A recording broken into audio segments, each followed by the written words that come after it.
Hello and welcome to Tev's Next Ideas Solo Toot, which stands for Tools of Our Trade. I'm Terrence, and this is the show where I get to share with you some of the amazing tools that you can use while playing tabletop role-playing games, especially if you like to play solo. Now, you hear of a temple hidden deep in the jungle that holds the wealth of a long-lost ancient civilization. Or, according to prophecy, that stranger that just rode into town, well, he's destined to overthrow the king. Or perhaps Farmer Zed's prize cow is missing, and his neighbor claims that he saw the town butcher leading it away. So, what do all of these stories have in common? They are all rumors.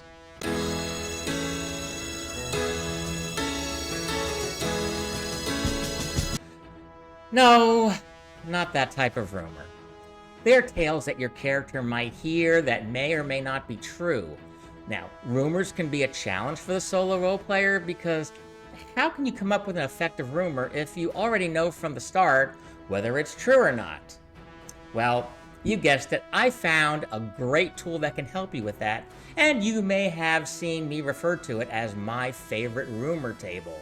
Now, this tool will help you generate rumors and resolve them in a manner that is much more interesting than a simple true or false oracle roll. But before I get to that, I need to introduce to you the site where I found this table.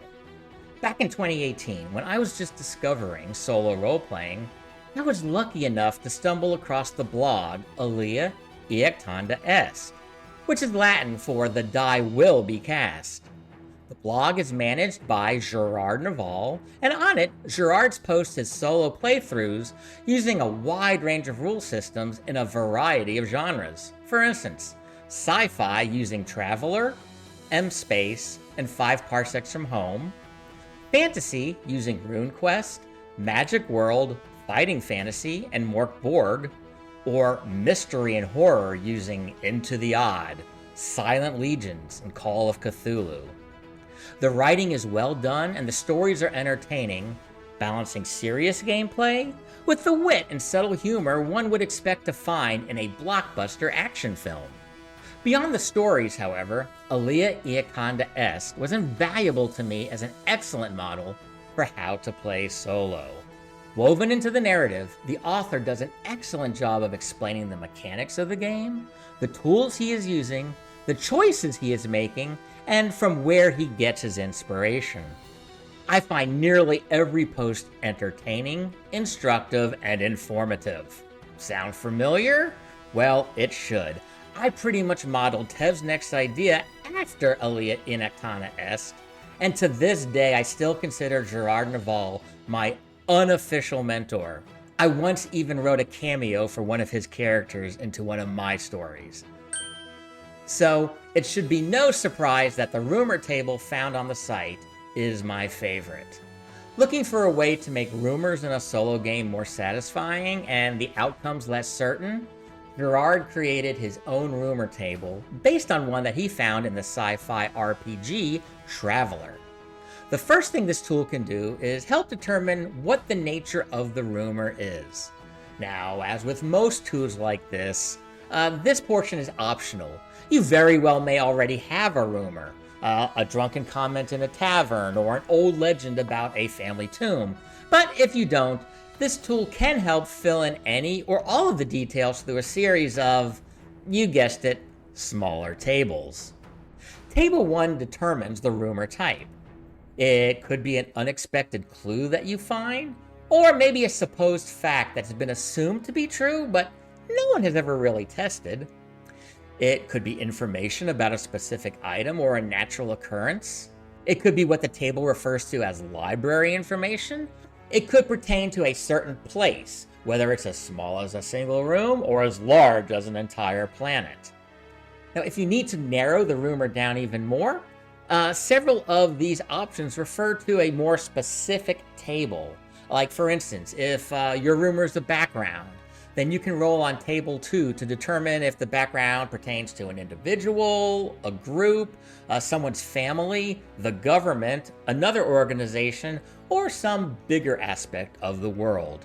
Now, once you have the rumor type, you still need to come up with the details of the rumor on your own. This can either be what comes to mind based on what's going on in your story, or you can enlist the help of a random idea generator. But if you're still stuck, the rumor table can still offer you some assistance. The tool has a magnitude table, which can help you determine how important the information is to someone, or how much benefit or hindrance might come if the rumor turns out to be true. First, you need to determine if the rumor is going to have a major effect or a minor effect. Now, you can pick that just based on your story, or if you don't know, you can roll a die and come up with a random answer. Next, you roll 2 6-sided dice, and that will tell you whether the rumor is harmful, or is it just an annoyance? Maybe it's helpful. It could even be miraculous. Now, next to each of these options is a number, a positive or a negative number. That modifies any rolls that this rumor would affect, for instance, a skill roll. So say the rumor involves a magic flute, and you think this might be a minor effect, and you roll a 10 on that table. That might mean that whenever you play the flute, anyone who listens to you can view you as more favorable, and any charisma roll you make would have a modifier of +1.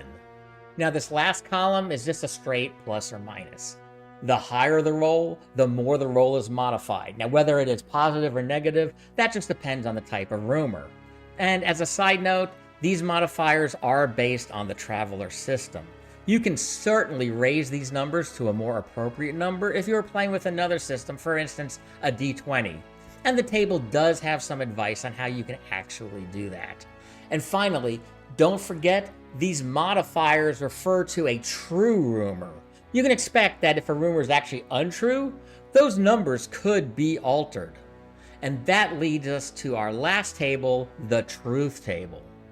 The truth table will arguably be the most used portion of the tool, and probably the main reason someone would even want to use this rumor table.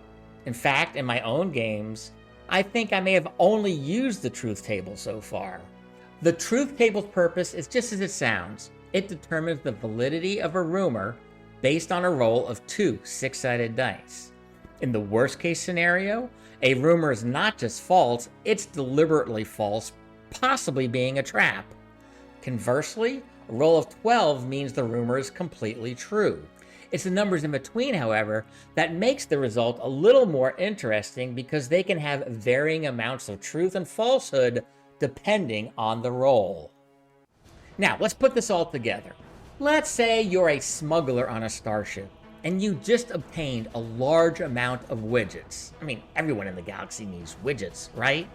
You look for a good place to unload them, so you fly into a particularly seedy spaceport to talk to the locals and see what you can find out.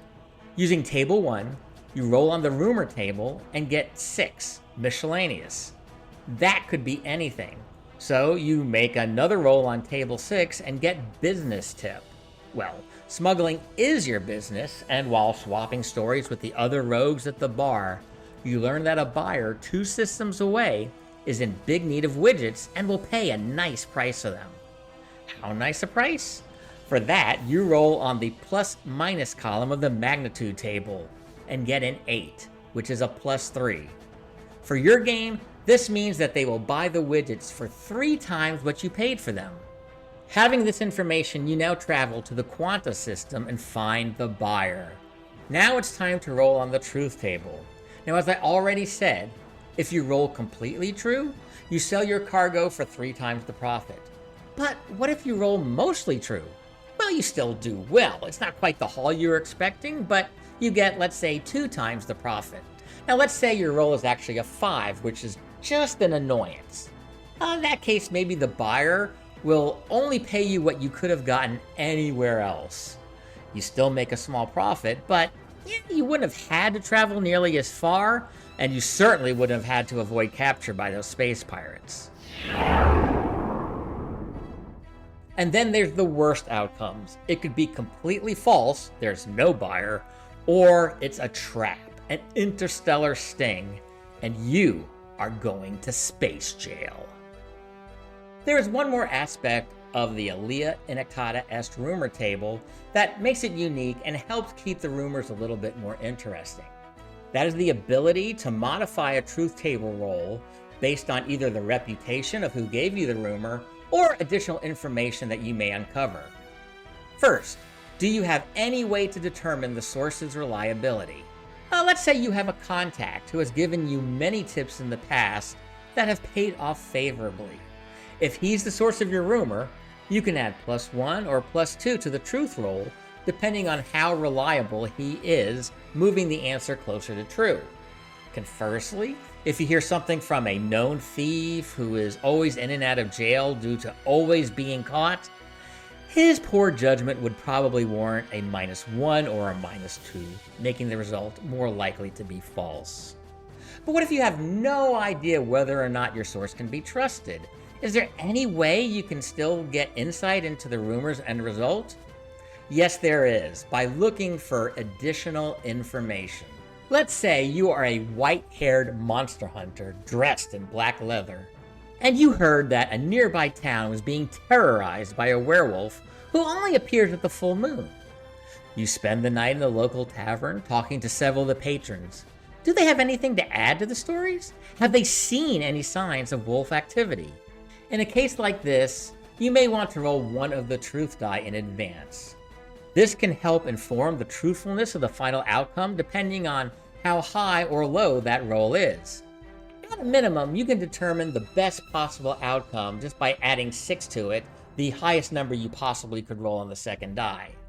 Now, once you have that roll, if you want, you can go back and fill in the details of exactly what information you were able to gather.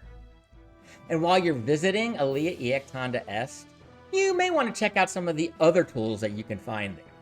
For instance, Morning Coffee Solo Variations, which is Gerard's homebrew oracle that is based on Mythic, but is a little less cumbersome and easier to remember. Or his unnamed tool that can be used to help preserve surprise when doing a solo investigation. Links to Alea Iactanda Est and the rumor table in particular can be found below in the description. Or if you want to support Tev's Next Idea and Solo Toot, or join our Patreon, that information can be found there as well. And don't forget to visit my site at tevsnextidea.blogspot.com, where you can read all of my solo actual plays or some of the other articles that I have written. So, until next time, when I get to share with you another incredible tool, this is Terrence saying thanks for watching and reminding you to always keep rolling solo.